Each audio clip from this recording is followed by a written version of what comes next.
And here is you want to space on time, but also the variety selection depends on how you're going to prioritize your spacing, right? But I know we're gonna, well, at least in my regions that I generally service, in the Northeast and Great Lakes, mums are a huge crop.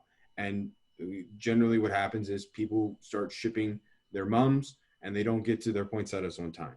And that is an issue. You have to make it a priority. I know that we generally only think that we work late in spring, but at those large producers, I know people are putting in extra hours or coming in on a Saturday to space their poinsettias because you only get one shot at this, right? So make it a priority.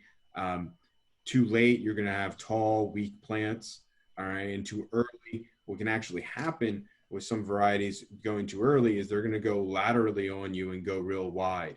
And these are also varieties that I would recommend that we space, right? At the same time, we maybe not pull up that ring quite yet. Because I've seen in cases, and we have a wonderful series called Joy.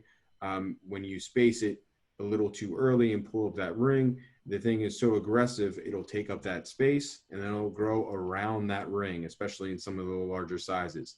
So that's one of the ones in particular. I won't pick on the other breeding companies for theirs, but I'm more than willing to work with you on when you should be spacing yours. And then, it's best to space as the canopy starts to close in, because then we're creating that microclimate, right? As you start to see your plants start to touch the other ones, and especially those leaves start to bend into the others, it's time to space. Get on it.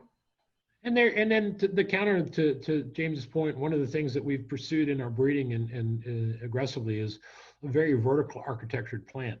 That very vertical architectured plant is way more forgiving on your spacing timing.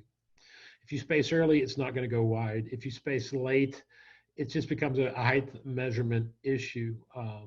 But a lot of guys that want to be able to, like on a flood floor situation, they want to be able to get the crop propagated, and then they're going to want to go out and space it opportunistically.